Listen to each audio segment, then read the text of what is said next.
नमस्कार जय जगन्नाथ आम चैनल को आपण मानकु बहुत बहुत स्वागत। सांग माने अक्टोबर 7 तारिख मंगलवार दिन हेउछि कुमार पूर्णिमा। एही पूर्णिमा तिथि रे आपण घरर एही जगारे रखि दियंतु एक मुठी लुण।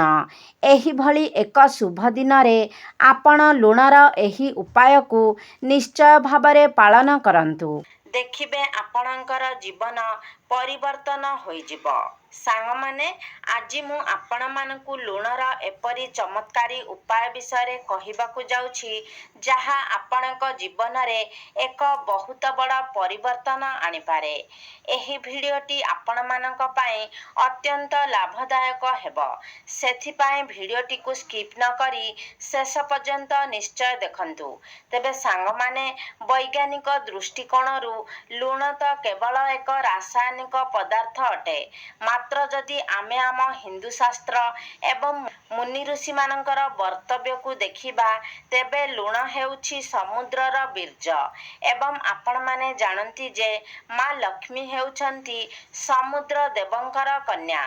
तेबे आज मु आपण मानकु लुणर किछि एपरी चमत्कारी उपाय विषय कहिबाकु जाउछि जहाकु जानि सारिला परे एवं आपण सही सबु उपाय गुडी को निजर जीवन रे व्यवहार करिबा परे आपण जीवन रे केउठारे भी असफल हेबे नाही।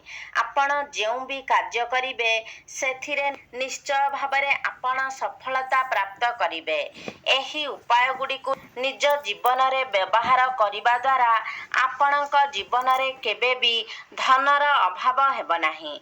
जदि आपणक घरे कौनसी व्यक्ति को बेमारी लागी रहुछि, घरे सर्वदा अशांतिर वातावरण सृष्टि हेउछि, प्रत्येक सदस्य मानक भितरे मनांतर मतांतर हेउछि, आपण ऋण करज भारे बुड़ी रहिछंती, चाकरी क्षेत्र रे आपणकु पदोन्नति मिलु नाही किंबा समस्त जगारे आपणकु समस्यार सम्मुखीन हेबाकु पड़ुछि, तेबे एही उपाय को पालन करिबा द्वारा आपण से समस्त कष्टरू रक्षा पाई परिबे।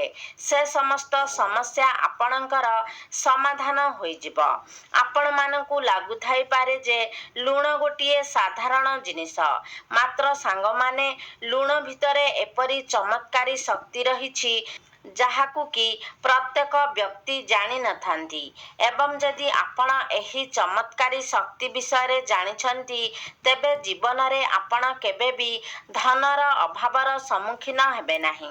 आपण माने जानती जे आम स्वास्थ्य उपरे भी लुणर केते गुरुत्वपूर्ण भूमिका रही थाए। जदि आम खाद्य रे लुणर मात्रा अधिक होई जाए तेबे मध्य असुविधा होई थाए एवं जदि आम खाद्य रे लुणर मात्रा कम होई थाए तेबे मध्य असुविधा होई थाए। एहार अर्थ हैला लुण आमको जीवन देई पारे एवं आमर जीवन नेई मध्य पारे। तेबे मु आजी आपणकु एही भिडियो रे लुणर किछि ज्योतिष उपाय कहिबाकु जाउछि जहाकु जदि आपण निज जीवन रे प्रयोग करंती तेबे आपणकु जीवन रे केबे भी कौनसी कष्टर सामना करिबाकु पड़िबो नाही। तेबे सांग माने आपण माने जानती जे लुण विभिन्न प्रकारर रही थाए, जेपरि कि प्रथमे हेउछि संदेश लवण जहाकु कि आमे पहाड़िया लुण भावरे जानि थाओ। आउ गोटिए हेउछि सामुद्रिक लुण, अन्यटी हेउछि कला लुण एवं गोटिए हेउछि साधारण लुण। मात्र ज्योतिष शास्त्र रे लुण को चंद्र एवं शुक्रंकर प्रतीक भावरे माना जाई थाए। अनेक लोक लुण को राहुंकर मध्य प्रतीक भावरे मानि थांती। सेथिपाई लुणर प्रयोग करी आपण समस्त दुष्ट ग्रह मानंकु शांत मध्य करि पारिबे। ज्योतिष शास्त्र अनुसारे लुण को चंद्र एवं शुक्रंकर प्रतीक भावरे माना जाई थाए। सेथिपाई जदि आपण लुण को कौनसी स्टील किंबा लुहार डबारे रखुचंती तेबे एपरी करिबा द्वारा चंद्र एवं शनिंकर मिलन होइथाए जहाकि अति अमंगलकारी होइथाए एवं एहा आपणक पई घातक मध्य होइथाए। जदि आपण निज घरे स्टील किंबा लुहा डबारे लुण रखुचंती तेबे एहा आपणक घर पई ଅତ୍ୟନ୍ତ ଅମଙ୍ଗଳକାରୀ ହୋଇଥାଏ। ଏହା ଆପଣଙ୍କ ଗୃହରେ ରୋଗ ଏବଂ ଶୋକ ବୃଦ୍ଧିର କାରଣ ହୋଇଥାଏ। ଆପଣମାନେ ଲୁଣକୁ ପ୍ଲାଷ୍ଟିକ୍ ଡବାରେ ମଧ୍ୟ ରଖିବା ଉଚିତ ନୁହେଁ। ସବୁଠାରୁ ଭଲ ଜିନିଷ ହେଉଛି କାଚର ଡବା। ଆପଣମାନେ ଯଦି ଲୁଣକୁ କାଚର ଡବାରେ ରଖନ୍ତି, ତେବେ ଲୁଣର କୌଣସି ଖରାପ ପ୍ରଭାବ ଆପଣଙ୍କର ଗୃହ ଉପରେ ପଡ଼ିନଥାଏ। ସାଙ୍ଗମାନେ, ଜାଣନ୍ତରେ ଅଥବା ଅଜାଣତରେ ଯଦି ଆପଣଙ୍କ ହାତରୁ ଲୁଣ ତଳେ ପଡ଼ିଯାଏ କିମ୍ବା କୌଣସି ଜାଗାରୁ ଲୁଣ ତଳେ ପଡ଼ିଯାଏ, ତେବେ ଏହା ଅତ୍ୟନ୍ତ ଅଶୁଭ ହୋଇଥାଏ। ଆପଣମାନେ ଜାଣନ୍ତି ଯେ ଯଦି ଲୁଣ ତଳେ ପଡ଼ିଥାଏ, ତେବେ ଏହା ଆପଣଙ୍କ ଗୃହରେ ଋଣ ବଢ଼ାଇବାର କାର୍ଯ୍ୟ କରିଥାଏ ଏବଂ ଘରେ ଅନ୍ୟାନ୍ୟ ସମସ୍ୟା ମଧ୍ୟ ଉତ୍ପନ୍ନ ହୋଇଥାଏ। ଅନେକ ବ୍ୟକ୍ତି ଲୁଣ ନେବା ପରେ ଲୁଣ ହାତକୁ ବସ୍ତ୍ରରେ ମଧ୍ୟ ପୋଛି ଦେଇଥାନ୍ତି। ମାତ୍ର ଏପରି କରିବା ମଧ୍ୟ ଉଚିତ ନୁହେଁ। ଯଦି ଲୁଣ ତଳେ ପଡ଼ିଯାଏ କିମ୍ବା ଆପଣଙ୍କ ହାତରେ ଲାଗିଥାଏ, ତେବେ ଆପଣ ହାତକୁ ଧୋଇ ଦିଅନ୍ତୁ ଏବଂ ତଳେ ପଡ଼ିଥିବା ଲୁଣକୁ ସଫା କରି ପୋଛି ଦିଅନ୍ତୁ। କିନ୍ତୁ କେବେ ବି ତଳେ ଲୁଣ ପକାନ୍ତୁ ନାହିଁ କିମ୍ବା ନିଜର ପିନ୍ଧା ବସ୍ତ୍ରରେ ଲୁଣକୁ ପୋଛନ୍ତୁ ନାହିଁ। ଏପରି କରିବା ଅତ୍ୟନ୍ତ ଅମଙ୍ଗଳକାରୀ ହୋଇଥାଏ। ଆପଣଙ୍କ ଗୃହରେ ଏପରି କରିବା ଦ୍ୱାରା ବିଭିନ୍ନ ପ୍ରକାର ସମସ୍ୟା ଉତ୍ପନ୍ନ ହୋଇଥାଏ। ଏପରି କରିବା ଦ୍ୱାରା ଆପଣଙ୍କର ଚନ୍ଦ୍ର ଏବଂ ଶୁକ୍ର ଗ୍ରହ ଦୁର୍ବଳ ହୋଇଯାଇଥାନ୍ତି। ଯଦି ଆପଣଙ୍କ କୁଣ୍ଡଳୀରେ ଚନ୍ଦ୍ର ଦୁର୍ବଳ ହୁଅନ୍ତି, ତେବେ ଆପଣଙ୍କର ପାରିବାରିକ ସୁଖରେ ଆଘାତ ଘଟିଥାଏ ଏବଂ କୁଣ୍ଡଳୀରେ ଶୁକ୍ର ଗ୍ରହ ଦୁର୍ବଳ ହେବା ଦ୍ୱାରା ଆପଣଙ୍କର ଧନହାନି ହୋଇଥାଏ ଏବଂ ଗୃହରେ ଆର୍ଥିକ ସମସ୍ୟା ଉତ୍ପନ୍ନ ହୋଇଥାଏ।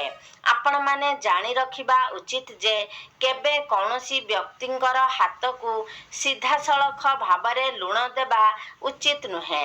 ଆପଣ ଏପରି କରିବା ଦ୍ୱାରା ସେହି ବ୍ୟକ୍ତି ଏବଂ ଆପଣଙ୍କ ମଧ୍ୟରେ ସମ୍ପର୍କ ଖରାପ ହେବାର ସମ୍ଭାବନା ରହିଥାଏ। ତେବେ ସାଙ୍ଗମାନେ, ଆଗକୁ ବଢ଼ିବା ପୂର୍ବରୁ ଆପଣମାନେ ଭିଡ଼ିଓକୁ ଗୋଟେ ଲାଇକ୍ କରି ଚ୍ୟାନେଲଟିକୁ ସବସ୍କ୍ରାଇବ୍ କରିଦିଅନ୍ତୁ ଏବଂ କମେଣ୍ଟ ବକ୍ସରେ ଭକ୍ତି ଓ ଶ୍ରଦ୍ଧାର ସହିତ ଜୟ ମା ଲକ୍ଷ୍ମୀ ନିଶ୍ଚୟ ଲେଖନ୍ତୁ, ଯାହାଫଳରେ କି ଆପଣଙ୍କୁ ମା ଲକ୍ଷ୍ମୀଙ୍କର କୃପା ପ୍ରାପ୍ତ ହୋଇପାରିବ। ତେବେ ସାଙ୍ଗମାନେ, ଆପଣଙ୍କ ଗୃହରୁ ଦାରିଦ୍ରତା ଦୂର କରିବା ପାଇଁ ଏବଂ ମା ଲକ୍ଷ୍ମୀଙ୍କୁ ପ୍ରସନ୍ନ କରିବା ପାଇଁ ଆପଣ ଗୁରୁବାର ବ୍ୟତୀତ ଅନ୍ୟ ସମସ୍ତ ଦିନଗୁଡ଼ିକରେ ନିଜ ଘରକୁ ପାଣିରେ ଲୁଣ ମିଶାଇ ସେହି ପାଣିରେ ନିଜ ଘରେ ପୋଛା ଲଗାଇବା ଉଚିତ। ଏପରି କରିବା ଦ୍ୱାରା ଆପଣଙ୍କ ଗୃହର ସମସ୍ତ ନକାରାତ୍ମକ ଶକ୍ତିଗୁଡ଼ିକ ନଷ୍ଟ ହୋଇଯାଇଥାଏ। ଆପଣମାନେ ଜାଣନ୍ତି ଯେ ଆମ ଘରକୁ ପ୍ରତିଦିନ ବିଭିନ୍ନ ଲୋକ ଯିବା ଆସିବା କରିଥାନ୍ତି ଏବଂ ସେମାନଙ୍କ ପାଦରେ ଯେଉଁ ଧୂଳି ଆସିଥାଏ, ତାହା ଆମ ଗୃହରେ ନକାରାତ୍ମକ ଶକ୍ତି ସୃଷ୍ଟି କରିଥାଏ। ସେହି ନକାରାତ୍ମକ ଶକ୍ତିକୁ ଦୂର କରିବା ପାଇଁ ଆପଣ ପ୍ରତିଦିନ ପାଣିରେ କିଛି ଲୁଣ ମିଶାଇ ଘରକୁ ପୋଛା ଲଗାଇବା ଉଚିତ। ଏପରି କରିବା ଦ୍ୱାରା ଆପଣଙ୍କ ଗୃହ ପବିତ୍ର ହୋଇଯାଇଥାଏ ଏବଂ ସମସ୍ତ ନକାରାତ୍ମକ ଶକ୍ତିଠାରୁ ମୁକ୍ତ ହୋଇଯାଇଥାଏ, ଯାହାକି ମା ଲକ୍ଷ୍ମୀଙ୍କର ଆଗମନର ବାଟ ମଧ୍ୟ ଫିଟାଇ ଦେଇଥାଏ ଏବଂ ଏହା ସବୁଠାରୁ ଭଲ ଉପାୟ, ଯାହାଦ୍ୱାରା ଆମେ ମା ଲକ୍ଷ୍ମୀଙ୍କୁ ପ୍ରସନ୍ନ କରିପାରିବା। ତେବେ ସାଙ୍ଗମାନେ, ଆଉ ଗୋଟିଏ ଉପାୟ ହେଉଛି, ଯଦି ଆପଣ ନିଜ ଗୃହରେ ଧନର ବୃଦ୍ଧି କରିବା ପାଇଁ ଚାହୁଁଛନ୍ତି, ତେବେ ଆପଣ ଗୋଟିଏ କାଚ ଗ୍ଲାସରେ ପୂର୍ଣ୍ଣ କରି ପାଣି ନିଅନ୍ତୁ ଏବଂ ସେହି ପାଣିରେ ଆପଣ ଗୋଟିଏ ଚାମଚ ଲୁଣ ମିଶାଇ ଘରର ଗୋଟେ କୋଣରେ ନେଇ ରଖିଦିଅନ୍ତୁ। ଏପରି କରିବା ଦ୍ୱାରା ମା ଲକ୍ଷ୍ମୀ ଅତ୍ୟନ୍ତ ପ୍ରସନ୍ନ ହୋଇଥାନ୍ତି ଏବଂ ଆପଣଙ୍କର ଧନରେ ବୃଦ୍ଧି ହୋଇଥାଏ। ସାଙ୍ଗମାନେ, ଆମେ ନିଜର ବାଥରୁମରେ ମଧ୍ୟ ଲୁଣ ରଖିବା ଉଚିତ, କାରଣ ଗୃହର ସବୁଠାରୁ ଅଧିକ ନକାରାତ୍ମକ ସୃଷ୍ଟି କରୁଥିବା ସ୍ଥାନ ହେଉଛି ଆମର ବାଥରୁମ୍। ଆପଣମାନେ ଜାଣନ୍ତି ଯେ ବାଥରୁମରେ ଲେଟ୍ରିନ୍ ମଧ୍ୟ ସଂଯୋଗ ହୋଇ ରହିଥାଏ ଏବଂ ସେଥିରେ ଆମେ ମଳମୂତ୍ର ତ୍ୟାଗ କରିଥାଉ, ତେଣୁ ସେହି ଜାଗାଟି ଅପରିଷ୍କାର ହୋଇଥାଏ। ଆପଣମାନେ ଜାଣନ୍ତି ଯେ ଅପରିଷ୍କାର ଜାଗାରେ ହିଁ ଅଧିକ ନକାରାତ୍ମକ ଶକ୍ତି ସୃଷ୍ଟି ହୋଇଥାଏ। ତେଣୁ ଆପଣ ନିଜ ବାଥରୁମରେ ଏକ କାଚ ପାତ୍ରରେ କିଛି ଲୁଣ ରଖନ୍ତୁ, ଯାହା ଫଳରେ ସେହି ସ୍ଥାନର ସମସ୍ତ ନକାରାତ୍ମକ ଶକ୍ତିଗୁଡ଼ିକ ନଷ୍ଟ ହୋଇଯିବ। ତେବେ ସାଙ୍ଗମାନେ, ଆପଣମାନେ ଜାଣନ୍ତି ଯେ ଛୋଟ ପିଲାଙ୍କୁ ଅନେକ ସମୟରେ ନଜର ଲାଗିଯାଇଥାଏ। ତେବେ ଯଦି ଆପଣ ଏହି ନଜର ଦୋଷକୁ କାଟିବାକୁ ଚାହାନ୍ତି, ତେବେ ମଧ୍ୟ ଆପଣ ଲୁଣର ବ୍ୟବହାର କରି ଏହାକୁ କରିପାରିବେ।